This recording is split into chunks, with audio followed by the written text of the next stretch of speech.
Somké.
I'm Jay, and I'm here with the Hall of Famer, the best ref in Street Beefs, an undefeated fighter, the one and only. Okay. And shit, man, we have a phenomenal new guest, new fighter, all the way from StreetBeefs West Coast, the one, the only Seeker in the building. Good evening to you both. How you doing, brother? How you doing? I'm doing good. I'm excited to be here. It's been a fun experience and a cool journey. Hell yeah. Hell yeah. And speaking of experiences, you had your first StreetBeefs West Coast experience last month, correct? Yeah. It's the Smoke Ranch, correct? On the 24th. Sir.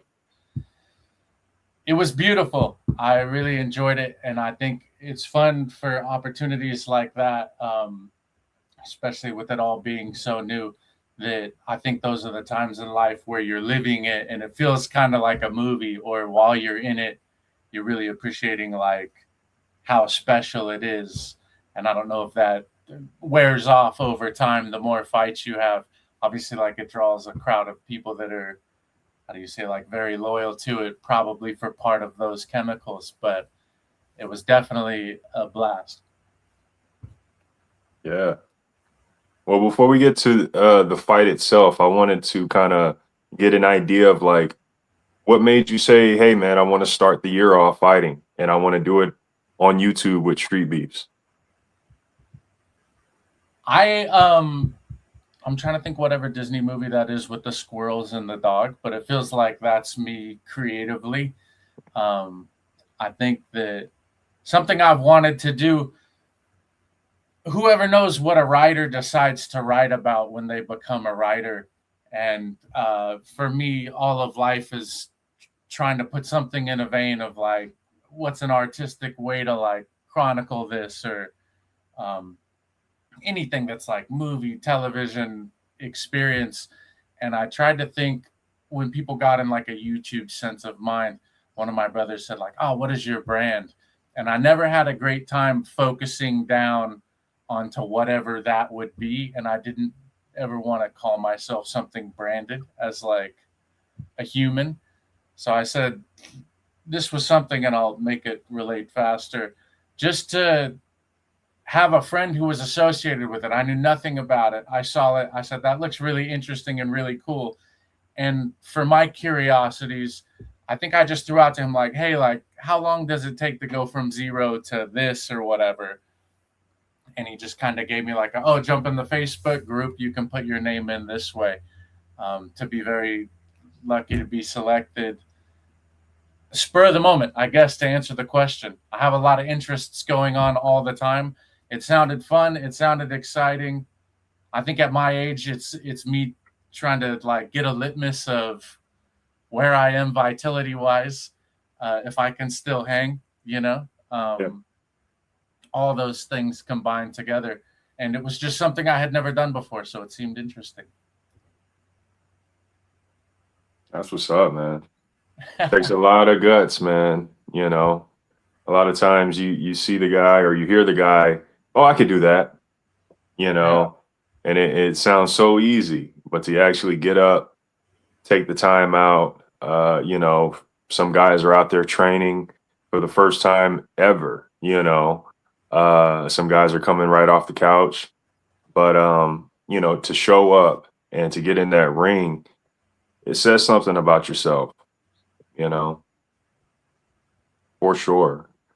Um, did you grow up fighting? Where are you from? And you know, how was your come up? I I hail from the great city of Riverside, California, in the Inland Empire. I would guess, like in the ethos or the community that I grew up within, there's a little bit of a grit there.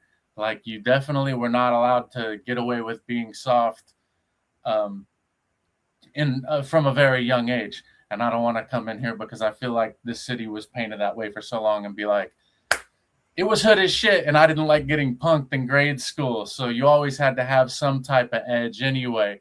But I think for a lot of people, uh, I'm trying to think of the last time I actually was able to like get physical, or like the first time in life when you turn on that switch.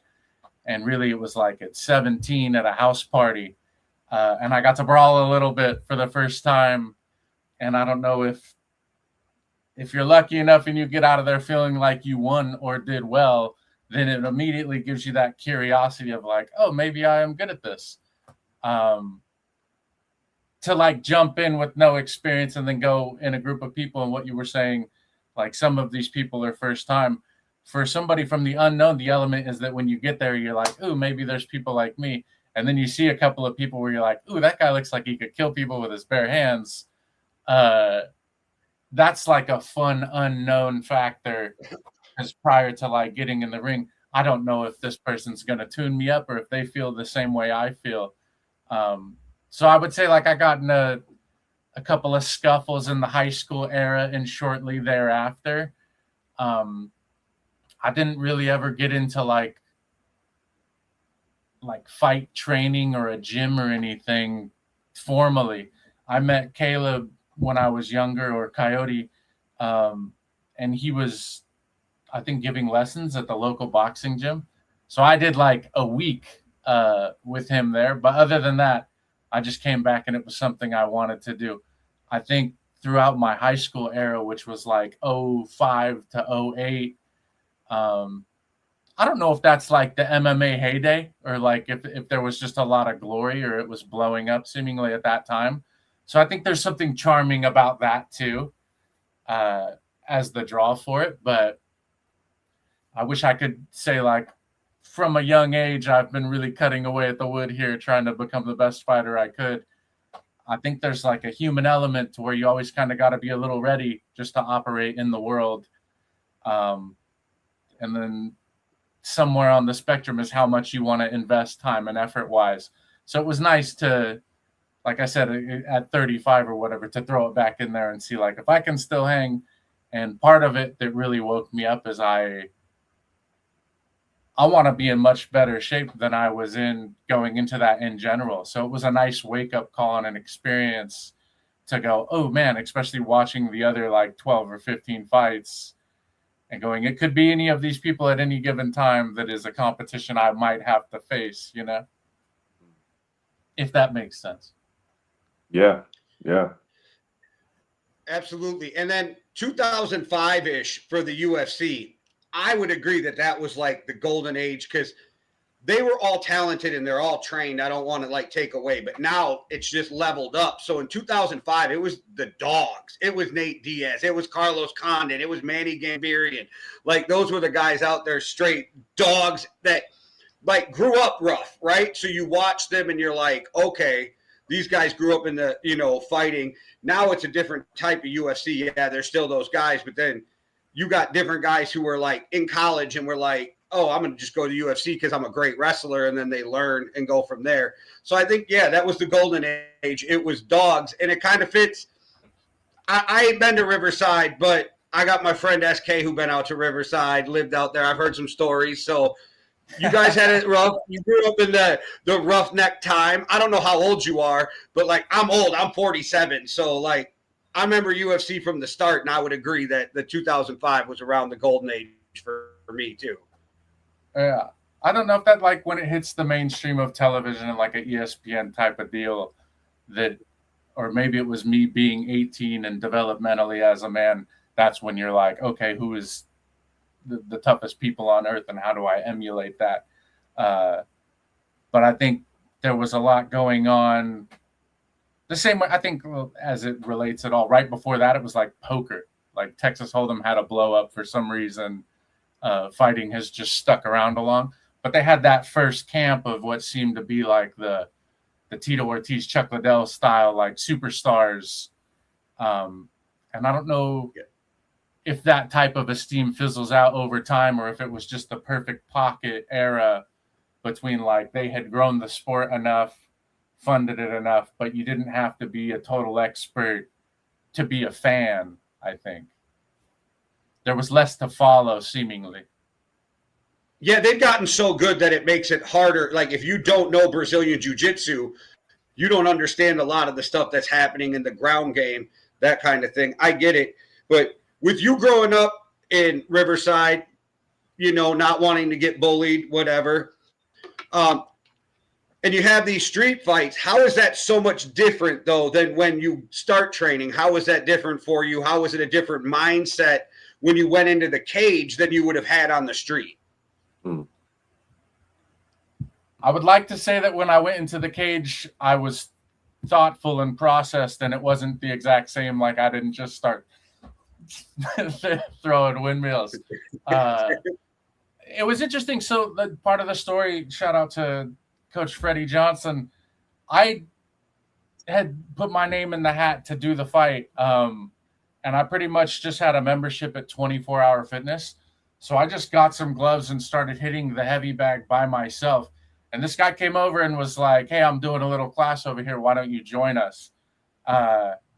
Which I thought was interesting enough. But one of the things that I think is most interesting about this whole process, and as to what Somké was saying about showing up and having it be a process, like you have a training period. Every fight, as it relates to what you're saying, every scrap in high school was somebody got pissed off or we were drinking and you did the best you could. There wasn't a period of a month where I'm going like, oh, are you skipping that run today? And is that the run you're skipping that's going to get you beat the shit out of a month from now? And then to actually, I think as it pertains to what I was saying about the MMA at that time or the UFC at that time, there was a rift between people that were like traditional boxing fans, I think, where I grew up, and then people that were into MMA. So boxing kind of, for being the general mainstream, got positioned downward. So when I first started training with this guy, Freddie, and just to have somebody give you like your first day of class, explaining what strikes are what, and like the purpose of a combo and how to move, it immediately is like a night and day difference of, oh, you actually have to think of something other than just hit this person in the head as hard as you can. So adding a strategy element, I lucked out because when I was in high school, I was like 6'1" and 220. I think it gave me some advantage. Not that I was ever positioned against anybody that was that big of a difference. But the first day I go in on the bags with the coach and have the gloves and like just trying to get sequences or combos as he's calling them out, it's like homework instead of sitting there whistling, you know, relative to a brawl and like, oh, you're actually supposed to have some type of form. And thinking about a time period, I think anytime I got in a scrap that was like at a house party or whatever, one time we were very outnumbered. So it really was like fighting 4 people at once, but there was enough like, how do you say this? There was enough dignity to where people were kind of coming in one at a time. But even then, it's like roll around for a while, try to put somebody in the gutter, punch them against the curb, and then out of nowhere, because you're half drunk, it's somebody else and you're trying to do the same thing. To actually have like, okay, I have a 2-minute period, and within that 2 minutes, I have this much gas. I'm hoping for this much of a miracle as far as like energy in the tank when it's depleted. And then having never done it before, it's like you don't even have the actual experience of am I going to be done in 30 seconds and half the coast, or do I play the 30 seconds and then come in? Never having had to think about that in anything like a street fight, and then going in and having to plan that. Cardio is key. Oh man. And I ran marathons for like 12 years. Cardio wise, I am not at the height of my game. So even going in there is like part of the story I'm trying to live this year, is climbing back into the shape where you don't get tired at all. And I really, envy is not the word, but I admire the people that are training hard enough to where you don't have to think about your breath at all. And you can do nothing but sit there and try to throw your little string combos together and what movements pair with what. Do you think training for a marathon and training for a fight, do they go hand in hand, or would it be the quick burst, do you think it help? I mean, it would definitely help, but if you're training just for a fight, do you think you would have to train differently than you do for a marathon, or do you think the training would be the same? I wish I gave myself enough credit to say I ever trained well. Cardio-wise, I think it's interesting because marathon training, you just run, man. It's like your brain is off. Just putting music in and going as long as you can, and then trying to find strength every time you're tired. When it came to the training sessions I had leading up to this fight, it's like a whole different world because you're scheduling. Somebody else is showing up. Sometimes it's a small group class. Sometimes it's one-on-one. The location is doing different things. I'm still trying to like balance going into this. How much do I need to be on the bags or on the mitts compared to how many days can I just go for a run? I remember I told Coach Freddie, I was like, hey, I'm going to take it light today. I'm just going to go do yoga. And because maybe I had a couple of too many Zen years, but I played ice hockey, and like being loose, there was nothing that felt like it gave you more ability to do the things you wanted to do than having like good flexibility and some of the strength disciplines I think that are in yoga. But long story short, he's just like, the fuck are you trying to do yoga going into a fight for? So not knowing on either end, I'm like, he's the expert. He obviously knows. I obviously have my opinion on something like mobility and flexibility and some of those things that seem a little more, how do you say, like rudimentary or like less important as trying to get big and strong or trying to be fast, is like taking the time to do these finite mobility things. Hopefully that's going to pay off the one time you need it. But trying to factor all that in, and then having somebody who's trying to like running, I don't have anybody telling me this is how you're supposed to do what I'm thinking and trying to like convey that information. So there's a lot of times if I'm taking drills with the coach, I'm doing it completely fucking wrong because I have an idea and his idea is completely different. And then doing something cohesive with another human where it's like, I know what you want out of me. I also know there's a part of me that's like, I'm going to try to make this my style a little bit, like trying to figure out where the barrier is that you balance that. I think all of those mental factors are just things that like run training would never have to be with. Yeah. I got to agree, man. It's a completely different sport.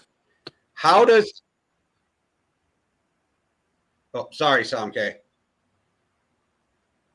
Yeah, no, I was just going to say it's a completely different sport. So, I mean, you know, when you're racing someone versus fighting someone, there's so many more elements you got to deal with within the fight, you know, that simply running forward doesn't encompass, you know. And, you know, because I used to run back in elementary, so I know it helps to have that foundation, you know. But I was training a friend of mine a couple of days ago, Baby Broly, and I'm like, you know, running cardio and punching cardio is two different things. Yeah. You know? Yeah. Your mental cardio is different from your punch cardio, you know. So it's like all those things are factors that got to be keyed in when it comes to training, I believe. The But plan, what you're saying, especially, is like the breathing element, because running is like if you have your tactic or your technique on your inhale, exhale, where it falls in your stride, generally it just stays the same the whole time. So the real active, like, open up the nos a little bit to make an old man Fast and Furious reference, but it's like, how much of this can I let out? How much do I need to draw back? Having watched the fight now, there's a couple of times I look and see, I can tell when I'm like, maybe I should have made an offensive move and I retreated for like a breath and a regather, and being my first fight, I don't know. It was not a full 3 rounds either. So hopefully I will be able to do another one in the future. And that element of how to use your cardio to most effectively deliver hard punches instead of just how do I get out of here without puking. what you were gonna say, Jay? I was wondering though, how does okay? Yeah, I was wondering. I grew up playing hockey also, but I come from the Midwest. We have snow everywhere. How does somebody from California end up playing hockey? It was a weird pack. We did have a friend who just, like, his older brother, I think when Gretzky came to LA in '93 was like kind of their era. So there was a small pocket of hockey fans. And when I turned 18, a bunch of us that graduated high school were kind of just looking for something to do as a group. And the guy that was kind of the ringleader of our crew, he took us all to LA for a couple of Kings games. We all fell in love with it. And then like 6 or 7 of us just to start playing at the same time. And I really fell in love with it. It was kind of my intro to doing anything. If you were to put this all encompassing into like a world of fitness or anything competitive that's tied into fitness, hockey was the first thing that made me start like eating healthy, thinking that cardio or running. I really only did marathons because I wanted to be good at hockey. I did not aspire just to go run a bunch. But it was just one guy that was in an older generation that kind of passed it down. The Kings had a couple of good years when we were here. And right when I got into it, they started winning championships. I do envy your ability to get out and play like some pond hockey or do it the right way, because it's very expensive when you're in Southern California to find a sheet of ice. But I think if you've played the passion of it, I think the same way that I'm kind of like getting this intro to fighting now is a group element that keeps you in shape, where you get to compete and try to get better at something. It has so many like very charming elements to it that I think would be really cool. And I would encourage anybody, if you're not, like, do it, sign up, put your name in the hat. The worst thing that happens is you have like an amazing experience you're going to remember your whole life. And I've really, I think, like, fallen in love with. Oh, sorry. Go ahead. No, there's a lag, and I thought you were done, but you weren't, so continue. Sorry. I am so long-winded, and tell me to shut up whenever I need to, because I know I make everything 10 minutes long that should be 2.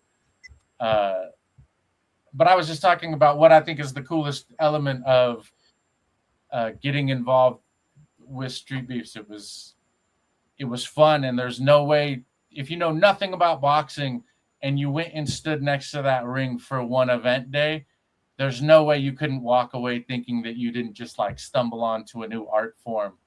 I think it's like, this would be stupid because I've just done a little bit of everything. I used to dance competitively when I was like very young.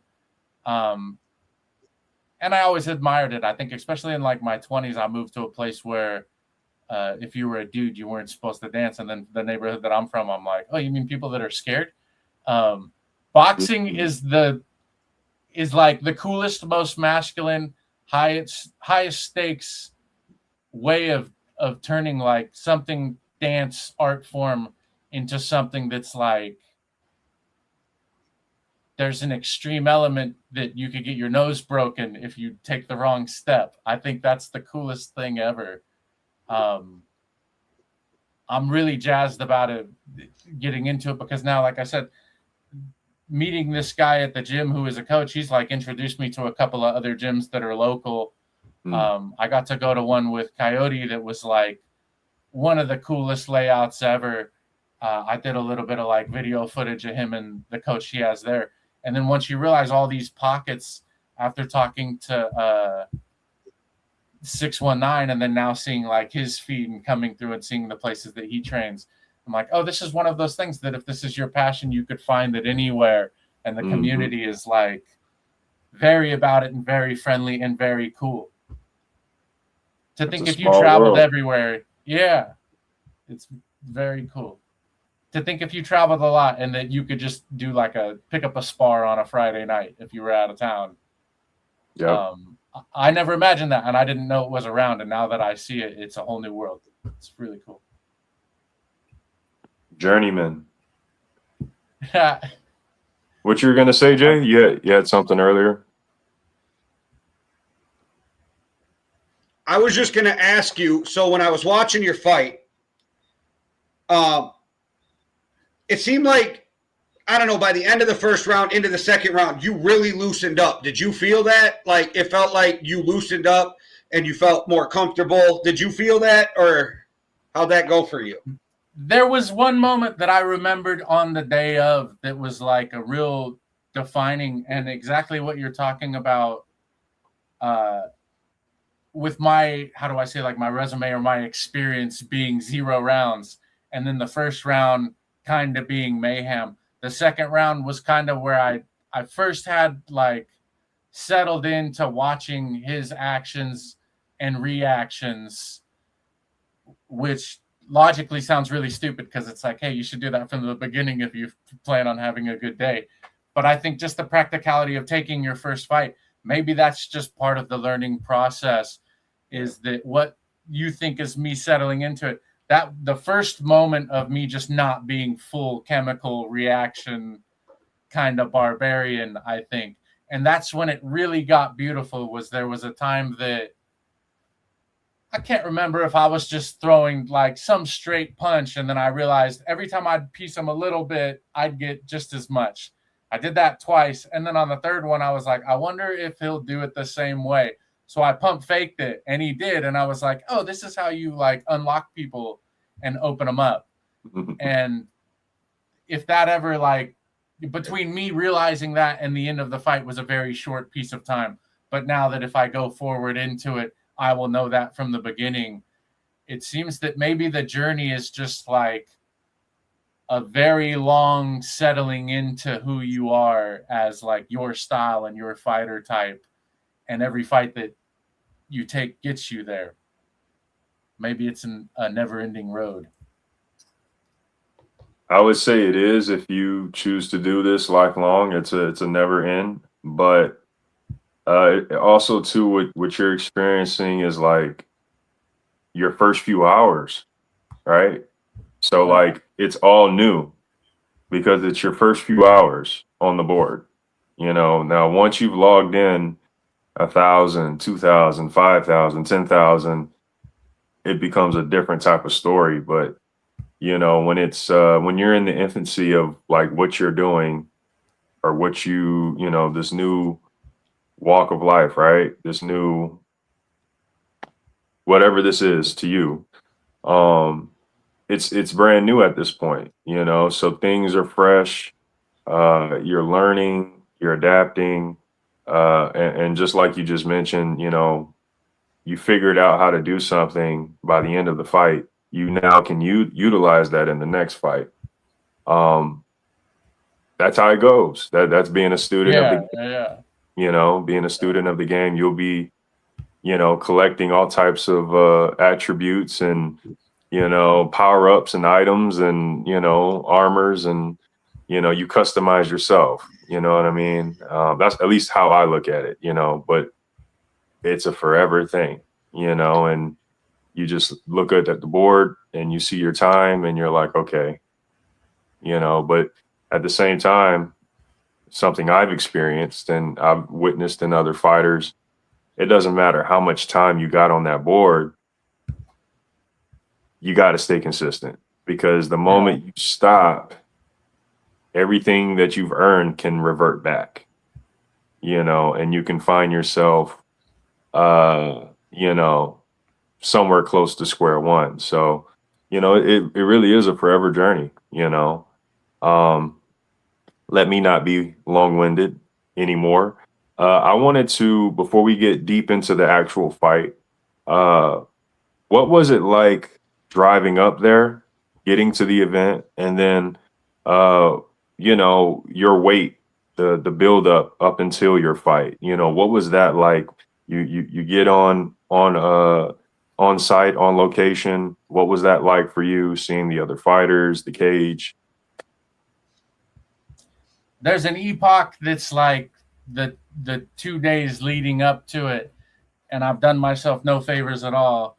That just stuff like trying to figure out if you're going to do a turnaround trip or booking a room, trying to figure out if someone's going to go. I was going to have the coach come out with me. Plans changed like the day before, and then I'm switching things. So I would say even on par with like I had bought some 14-ounce gloves and needed some 12, so I had to Amazon it like next day in the morning before X time. It felt very chaotic.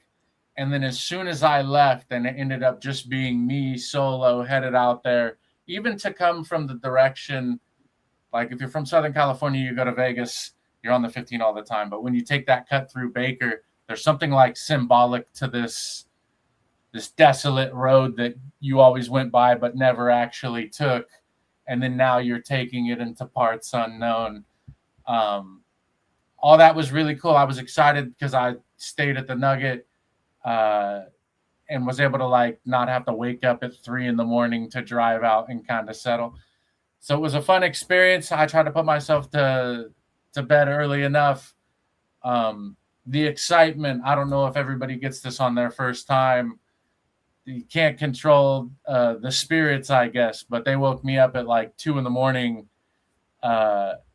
And I was just thrilled the whole time through. So trying to figure out little nuances, like what do you eat before a fight? Like a little water, maybe some electrolytes. Are you going to try to risk a little like sustenance? Do you want a full ass meal? So those were just like some of the mental elements, but pulling up was cool. I saw, I had mentioned it prior, but there's like, I got there early enough. There might have been like one car out front, and then you see people kind of trickle in, 3 or 4 cars. And then after there's 5 cars, somebody knows somebody else. So people start like coming out together and kind of congregating. And then pretty soon it's like everybody. So there's like an interesting, like animal environment of humans to be like, what is the flow that's going to get everybody out here talking? And then the people that came out solo. I was encouraged by the fact that there was a lot of other people that were in a boat like me that were just like out there by themselves and hadn't known anybody, or maybe that was their first time and they had just jumped in the group. It's cool to realize that's going on when you're seeing groups of people, and your first assumption might be like, oh, all these people are boys. They all know each other. Maybe they train together. So like the little waiting in the lobby element before they actually like had everybody come in the yard. I think that's a cool social aspect anyway. And what I'm kind of realizing about this pocket in this community is like a community sense that I move around a lot. So I don't think that I don't have it at all. But throughout the years, it's like my hometown is my hometown. When I'm not there, I don't have 20 or 30 people to cut it up with on whatever, you know. So to meet people that are in a group that is that, and it's I would say this, like it's almost removed. You know, you leave your town to go to the place where this is. So there's no question of like, are people passionate about this? It's like everybody is there, and they love this shit. This is an amazing day for everybody. Those emotions going in were really cool. To watch you guys all put it together and do like, I was telling somebody yesterday because they were asking about the matchups. I was like, yeah, I thought they were really amazing across the board. And to be able to do that on the fly, come outside, set everything up when you get there, run everybody and make perfect matchups across the board, and then run it and get it all done it was like a really impressive feat to watch accomplished. That had some cool charm to it. I like that a couple of the people had some merch you could pick up. A fun experience, and having the actual cage with like a good floor on it and everything set up nice. It's so much cooler than anything when I was a kid that was like somebody's backyard and some bungee cords on some like angle iron. It was rugged. It was rugged. Not too long ago. Yeah. Well, I came in the golden era, I'm sure, because I think even for me, I enjoy it. I'm not out here like looking for the scrap anymore with my age on the street, so I wouldn't say it that way. But I've always enjoyed going hands anytime I ever had to. So to come into an element where when the ring looks official and the production is dope and they have a Hall of Fame ref, shout out, where everything looks legit. I think that what I learned living and working in LA, like a lot of life and the value is production value and those small intricacies that make it look legitimate. And you start realizing the stuff you saw on TV when you were a kid that looked larger than life and was big and was magic. And then you see elements like that as it's coming to be what it is, with like sweet merchandise and a sick ring that looks legit. And shout out to Pahrump that there's like a cool Western charm element to seeing like the painted desert backgrounds or like the snow-capped mountain. I think all of that is really cool, and it's fun to watch you guys build something creatively that has those elements and then kind of brings in something that I don't think, like, it wasn't as available before because you couldn't just put stuff like that seemingly wherever you want and then get good high quality video coverage and have people come together as a collective where like the ideas are rising to the top. And even things like being on these podcasts, it's fun to see the creativity of people, especially per their like community and group and what you guys are doing for fighting. Everybody I've talked to that I mentioned it to already knew who you were. And I thought that was really cool too. I had a couple people that like sent me a DM message when I put up my little fight poster. They're like, dude, you're going on there? And I'm like, oh, I didn't. Hell yeah. Hey, man. Well, first and foremost, we appreciate you and your time. But also, you know, it's a community and it's a collective. You know, it's not one person. It's a many of people. And, you know, ultimately, like you witnessed, it's people who want to do this, people who care about this, and who want to be there. And you know, it shows. It shows in, you know, the growth over the years, as well as, you know, the community that you see when you're there. You know, the fellowship that you experience when you're there. It's really not like anything else, you know. So it's really good. Go ahead. The community you're talking about, that's the most palpable out of the whole entire experience, is the people that you made a connection with while you were there, because obviously you can't you're not going to spend side by side with every single person, but the people that you do become memorable characters. And when they're built around that passion, it's like, it's fun to see something that's put on like completely by the love of the group and not something that's like my Los Angeles experiences where it's like, the people putting on the show are a business. To see something that's like funded by passion and the creativity of the love, that group of people is it. And the number of people, I think your first day you go, whether it's nerves or excitement, fear, the unknown, whatever you want to call it, the fact that there's 5 people that already empathize with that, will seek you out, build you up, you know, to like whatever level is believable. That feels like, especially for people that are on the road alone, like that's the closest to love that you get. And I think that's a really cool element that you would find that somewhere that people are trying to punch your eyeball out, you know. Mm-hmm. Charming, for sure. Well, one of the things I feel like I appreciate about you, and you can tell me if I'm wrong, you really embrace the journey. And I don't think it's just the journey of fighting. I think from what I'm getting from you is you embrace the journey of life. you really take a moment to like take things in. And I think we all need to do that more. Is that something you consciously do, or is that something you've just done your whole life? I have I've had a fortunate, how do I say, like an odd enough array for a background. I have worked like very corporate jobs. I've worked for the government, and I've done like really cool adventure vacation style, like kayak tour guide type stuff. So some of these things, I guess you get magnetized towards what you think is the things that are most meaningful. And who's to know what those things are until you live them, I'm sure. And then there's like a subject element that I'm sure they are what they are to other people. I definitely try to plan things that I think are if not necessarily out of a comfort zone, at least like exciting and intriguing enough.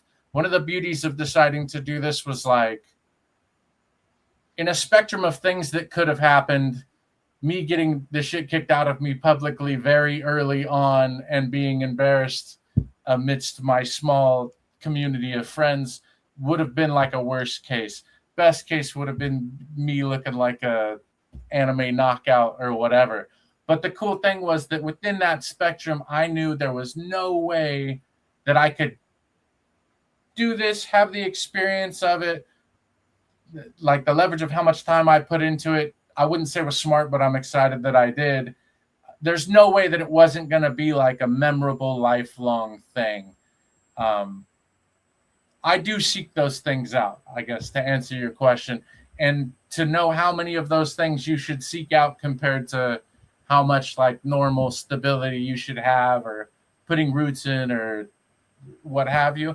I definitely try to tell myself I'm not just balancing towards fun, exciting, creative shit all the time, but that's really, I'm trying to stack up enough of those to look back at my life and go, hey, it wasn't the most boring thing ever. I like that a lot. That's trying. kind of something I had in mind with my fights, looking back when I'm old and gray and like, kind of like, yeah, I did that. I remember that era. Yeah. I remember those times, I noticed you used the word seek twice. You also go by the fight name Seeker. How did we come up with the name Seeker? Was that pre-planned? Was that on the spot? This will be a fun element because I try to be deeper than I need to be for no reason. And whoever knows if it is me sounding like an idiot or the truth. But I grew up a Harry Potter fan. It was like for the time that I was in school, reading that level of book was the release. It was obviously like a global phenomenon. I was joking. But here's the thing is like, as it pertains to the philosophical side of what we were talking about for looking for these experiences, there's something that I think everybody goes through, which is like looking for whatever they think their truth is in this life. And there's so much ambiguity built into the word truth, but like some purpose or some meaning or what are you doing with your minutes? I think everybody kind of looks for something. As it relates directly to the name, and the reason I thought it was like creative was that I have had a life with like a lot of very rich experiences, but moving around a lot, you have to sacrifice a lot. Like the friends you had for 15, 20 years, if you leave and fall out of regularity, you get into acquaintance territory. You lose a lot of ties into things. Part of you, you never lose your hometown, but the more you live other places and pick up new elements of new different cultures and types of people, it like shifts you and you change along the road. I don't personally have a lot of friends from my hometown that played their 20s and like early 30s the way I did. And the idea of the Seeker in Harry Potter as a Quidditch reference is that like it's a competitive team sport and everybody on the team is kind of doing the same thing, But the fact is, all the players are doing one thing, and one player is doing something completely different. And the fact that that player is doing something completely different doesn't like diminish the value of what he's doing. He actually is the person that has the most sway over how the game goes in the beginning or the end. And I guess it's how I justify to myself living a life different than most people do, I think, traditionally, as far as like trying to root down and save. And I have family aspirations, I really do. But I played a wild man card in my mid-20s that you're not going to settle down when you're moving on the road that much. So as pertaining to the Seeker as a name, I just decided that the way I was playing the game might be different than what everybody else was doing. But as a matter of faith, I was going to believe that what I was doing was actually going to be the thing that leads me to the greatest, I don't want to say glory, but to being most impactful. And hopefully, if there is a team that I'm a part of ever, that the things that I do off on my own that are different than the rest of the group are going to be the thing that really brings us the W in the end. Well, you just using Harry Potter's name got you a fan for life because I'm a Harry Potter nerd. So there we go. He's kind of my hero. You know, I think of a lot of stories where at the end the guy's got to die or move on to the next realm. And for me, I was like, Harry Potter plays sports and does well at it. Couple of hot girlfriends along the way. And at the end, he ends up married with kids and not dead. So I said, that's a life I could model after, hopefully. I feel it. I feel it. There you go. I like it. Speaking of getting the dub, you mentioned getting the dub as well. We got the dub in our first fight last month. You know, we've talked about various things tonight, but let's get to the actual fight. You know, I refereed that fight, and just coming off of the initial judgment, when I saw you throw your hands up versus your opponent throwing his hands up, just your guard, I said, oh no. You know, I was like, oh no, this doesn't look good. And you know, upon rewatching the fight, man, you landed the very first significant strike. You popped him pretty good early on, that first 10 seconds, and looked like it rocked him. Talk to me about this fight, man. I think it was really cool because you get so swept in the day of watching everybody come together, everything we just talked about that leads up to the moment that you fight.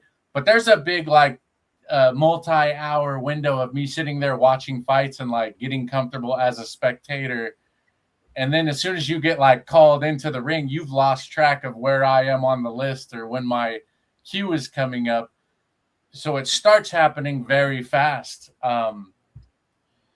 compared to the grand scheme of the event. You know, the gate opens and then you realize like 6 minutes isn't very long, especially if you don't use all of them.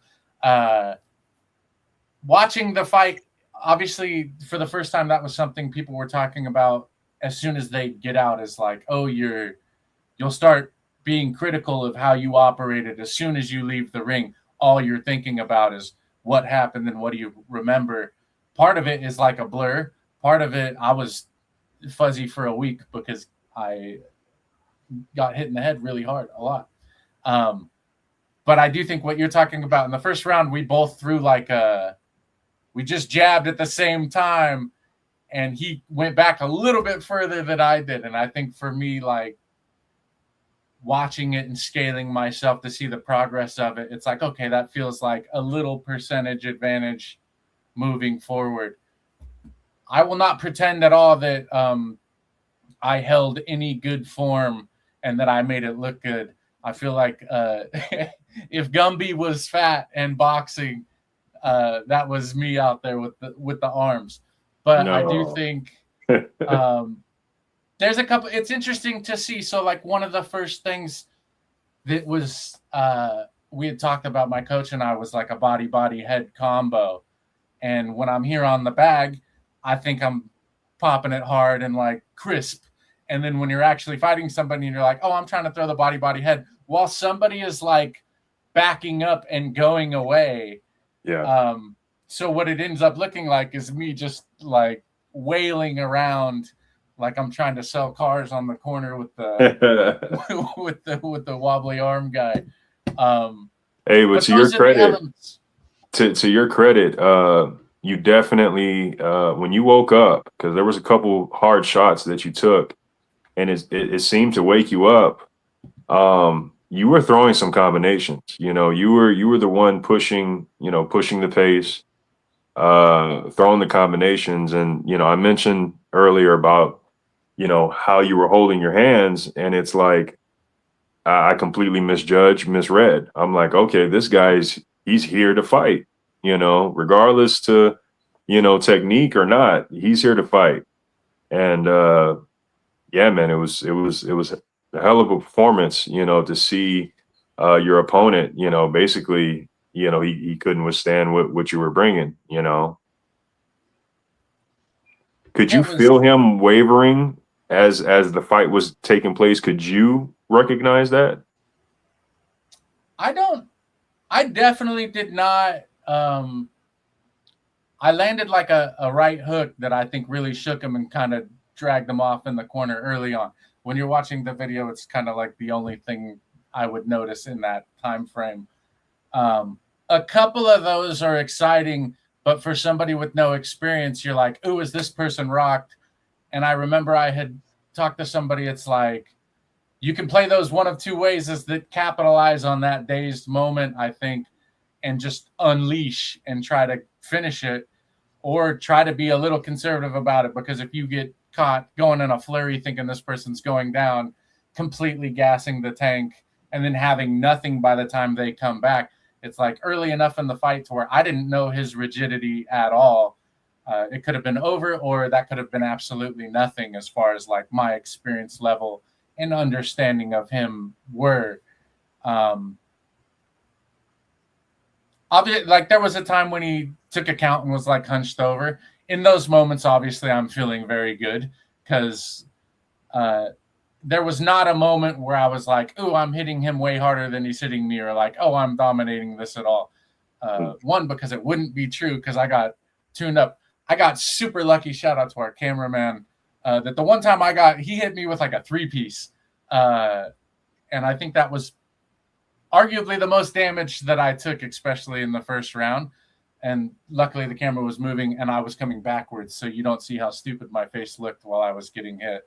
But that's it. One of the elements is like, I catch him with the right hook and I'm like, oh, this guy's having a hard time standing. I'm going to win this thing. And then, 5 seconds later, taps me 3 times and you go, ooh, three connected is as good as one good one for sure. And not knowing how that plays into the future. There was a moment where, like I said, the first time he hunched over, I'm sitting there because I don't know the sport well enough where I'm like, ooh, it's over. And then I don't know if it is or isn't. And then it wasn't. So you don't like, I don't know. There's not you don't get to not be tough when you're in there. But then when there's a moment where you're like, ooh, it could be over right now, and maybe I already won, there's like a gambler's high in that where you're like, oh, hell yeah. But then you got to get back in there. And even on the get back in there, he tagged me a couple of times that were hard. And that's the first time when you're like, ooh, am I still doing good? When I went to the corner the first time, or even early, hearing Coyote in the corner or Darkness in the corner saying like, you're doing good. And in my ear, I'm going, I don't know if it's true or not, but that's what I need to hear. Like, if I was getting my ass kicked, I want you to say that either way, because I need that lie when you're in there and the clock is running, As Jay was saying, if you know hockey as a sport, hockey is exactly that way. It's like you'll be up with a minute left, and that minute is the scariest minute possible, because it doesn't matter if you've been up the whole game. If you have to go to overtime because of something that happens in the last 5 seconds, it doesn't matter what you did throughout the whole stretch. So a lot of you don't get to rest on your laurels for a couple of good hits if you land them. And with my the balance of not knowing a ton of technique and then coming in there like too many neurochemicals to be actually composed, the hits that I did land, I'm new enough at it. I felt like they looked so bad that I couldn't give myself credit for landing a good hit. So I'm just being hopeful in the midst of the fight. You definitely did. You outputted more damage than what he did for sure. No question. You know, you kind of have to take yourself out of it and look at the fight as if it's two people you've never seen before, which can be hard to do. But you know, he had moments, but you, like I said, once you woke up, you pushed the pace. So, you know, in Street Beefs, I can't really say, you know, that we're following, you know, we're not following professional boxing rules. We're not following amateur boxing rules. You know, we're judging based off of damage. Who's putting out damage? So, you know, the guy who's out jabbing, the guy who's landing the heavy hooks, who's hurt, you know? Yeah. You were throwing the combinations, you know, much more convincing shots. You had him up against the cage more. There were just too many moments in which he was inactive and you were active, right? And, you know, you can just look at that off of, you know, activity on the film.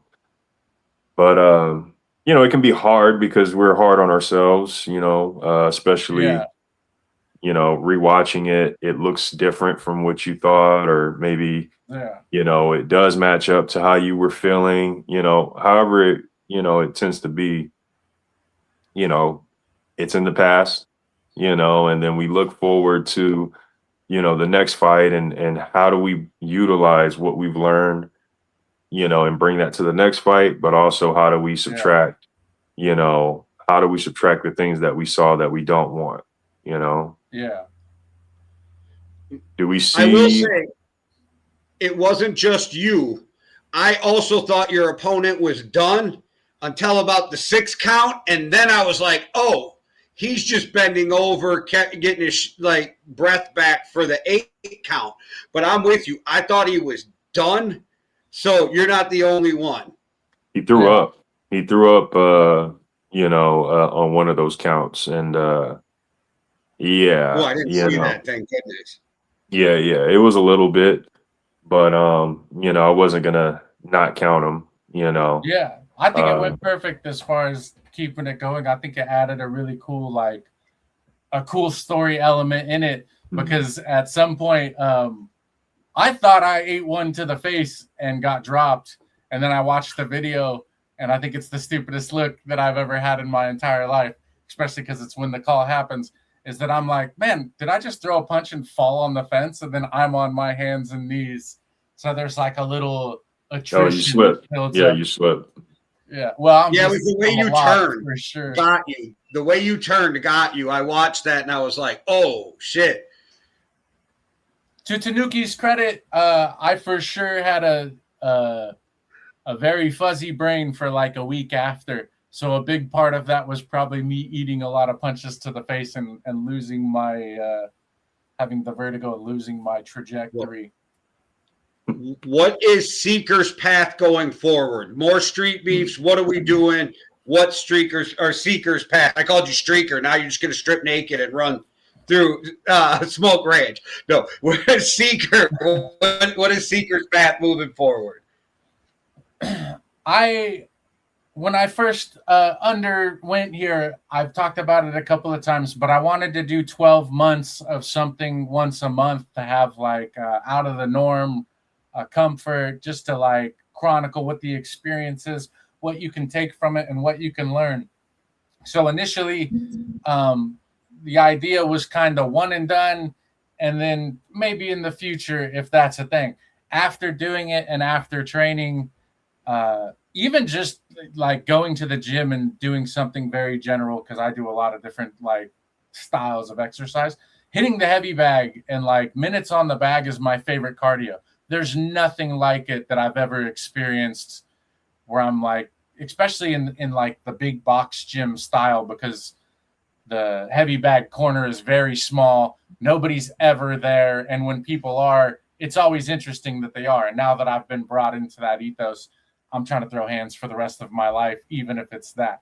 I would love, this is my future projection. I have a history of head traumas, if it wasn't obvious. And I got very concussed after this fight, even though it was only like round and a half. So for me, I'm kind of, if I go back in, I want to go in where I actually train for a time period. And I was thinking maybe in the fall. And then I would also come in for my own weight and standard, like physique wise. I was probably 20 pounds overweight. I'd like to come in leaner and a little more agile so that the damage that I do take to the head will hopefully be by somebody when I'm a lesser weight as well, that is hitting less like a hand made out of brick. And it's kind of a coin flip. Like I said, just a lot of what I do is thought-based and speaking-based, and from trying to do something like writing moving forward or journalism to cover things like these. The converse to being well-spoken, I think, is hitting yourself in the head a lot. So that's my only drawback. But what I want to do is do a second match, do just boxing, and try to hit it sometime in the fall. Like October, if you guys have an event monthly. That's what I'm looking at now. I want to train and be in shape for it either way, whether it happens or not. But I definitely want, I do feel like I got away with a fun experience. I did not put on a performance that I want to look at and be like, hey, this was your grandpa one day.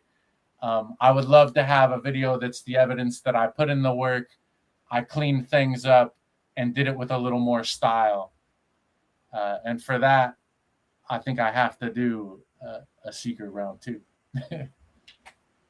I like that, man. And when that time comes, we'll definitely have you back on the show, and we'll collect our minds again, and we'll talk about it and analyze it and everything. And yeah, man, I definitely can see, I can see you doing it, man. I can see you getting better, especially the name Seeker. Seeking greatness, seeking that advancement, seeking betterment for yourself. I'd love to see the maybe a rematch, but even if it's not a rematch, anybody out there. Oh, you did mention going down in weight. So actually, I mean, going down in weight, who's to say, there's a bunch of guys, in the lower weight classes. So some of them scare me a little bit. And I think that would be, I know when I'm focused training wise, just for like endurance, running or kayaking or whatever. It's like when I really put the focus in, I know what I can make my body do cutting down wise. And I know that I was really fortunate with this experience. Like when I took it on, somebody who could teach me something just appeared. So if I can push forward, tone in a little bit, and keep in that same network of people, I think there's a lot of good resources available to me to try to push on. I don't know how you could like start a streak and not try to just see how far you could take an undefeated record. And I'm afraid that my pride is probably going to have me do that. So hopefully I will be... Being around El Coyote helps because he's a fucking killer. The guy has a very hard fist, I must say, from experience. I have a piece of my face is like dented inward as a souvenir from our friendship. And it's that I love talking about him because he's the person that I knew. But he's a hometown guy, man. There's something about Riverside that is built into the name. And I really enjoy seeing somebody who is is like an icon and a character that way, and that when I got involved, there was a little element, you know, there's the Seeker or Dan Lee that is going in on his own, but then there's a part that's like, is everybody in Riverside going to think you're a bitch after this? And now it's probably closer to 50-50 instead of just 100% yes. Yeah, man. I feel like it was a great fight. You know what I'm saying? And it can only be a better fight the next fight. Yeah. You know? But bro, we can't keep you here all night. It's been a phenomenal show. If you can give out any socials or any plugins or anything that you want to do right now would be the time.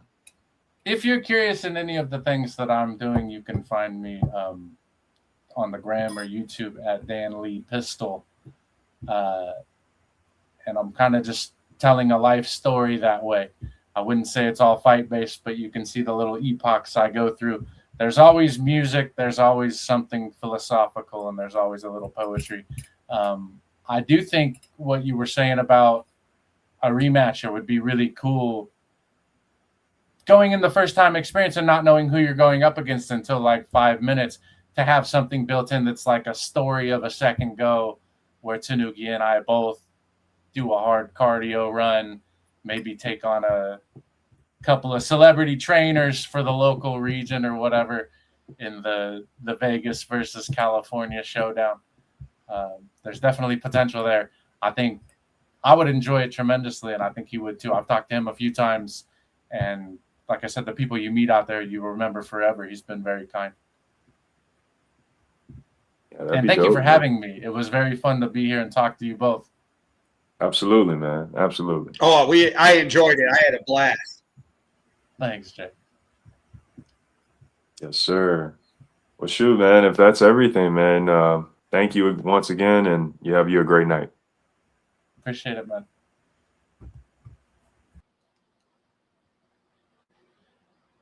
Another great show, another great conversation, and you can tell that he like really takes things in when he's doing them. I don't know how to put it. Like, he really enjoys the moment of what he's doing, and I can really appreciate that, because everybody says stop and smell the roses, which is a thing we all should probably do more, and really embrace where we're at in the moment instead of thinking.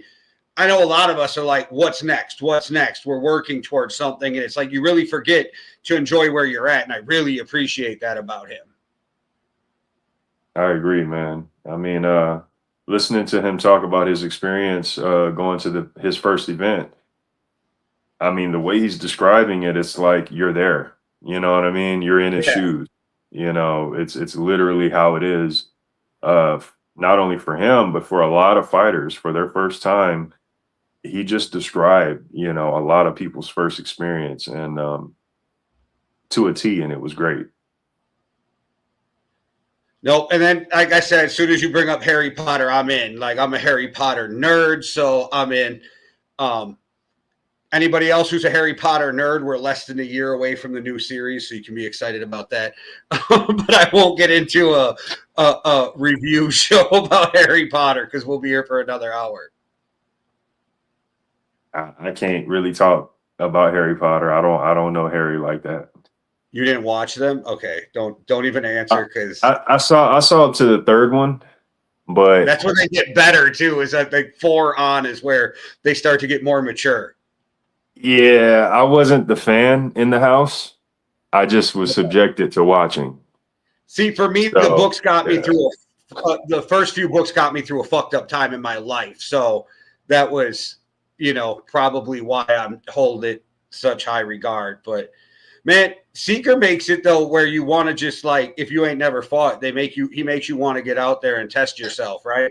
And for a minute, he has you questioning, like, am I a bitch for not fighting the street beefs? Like, am I a bitch because I didn't go to, you know what I mean? Because he's so passionate about it. You're like, man, you start questioning your own self. Like, what am I doing? Does my hometown think I'm a bitch? What is the town? Right. That's heavy. That's heavy. Like, because everybody I grew up with think I'm a bitch. Like, that's funny. But No, like I said though, I really appreciate his outlook on things, man, and it was a great conversation. Absolutely, absolutely, man. We keep getting the best of the best guests, man, and shout out to y'all. Shout out to y'all. Y'all, the guests are the ones who make the show. You know what I mean? Yeah. So, And but the guy who gets the guests, but you know. hey, I just ask the questions and try to sit back, you know. Yeah, But but you're out there, you're analyzing, you're figuring out who to get on the show when you're out at every event because you're mingling with people. No, man, I appreciate it. appreciate you, brother. Appreciate you. But sure, we can't keep All right, everybody let's get here up for out of all here night. before we get too soft. Yeah, yeah. First and foremost, got to get the shout outs out the way. Thank you, Seeker. It was a pleasure. Everybody watching, go check out his fight. Subscribe to StreetBeefs West Coast. Subscribe to Yankee and the Brit. And catch us every time, every week, same time, same place. Shout out to you, Jay. Always helping me kill it every week. We do this. Shout out to the OG Yard. Shout out to the Dirty South. And shout out to the West Coast. We do this for y'all. Everybody watching live, everybody on replay. We do this for y'all. Thank y'all. Overtime Hustling, appreciate you. Heart in the Fight, appreciate you. StreetBeefs West Coast 54 going down this weekend. Dirty Boxing Tournament going down this weekend. So be on the lookout. Well, we wouldn't be here if it wasn't for Street Beefs, so shout out. But shout out to you, Somké, again, for all the work you put in, all the great guests, and all the great questions, and just for being a great ref. I don't know if people tell you enough, but that like what you do is so important to the West Coast. So I just want you to know that because I'm not sure that all of you who put in all the hard work get the credit you deserve. You know, because there's you, there's Tank, there's Alex, but there's Free Smoke, there's Wero, there's a ton of people behind the scenes. WA, who I've heard a ton about and never actually had a conversation with, but I already know that he's part of the backbone of Street Beefs too. So shout out to all of you for what you do, because if it wasn't for you guys, we wouldn't be able to enjoy Street Beefs. All right, everybody. Thanks for watching. Hit that like and subscribe and hang around. In about 8 minutes, Winging It will be going live, so you don't want to miss that. One world, one love. Deuces.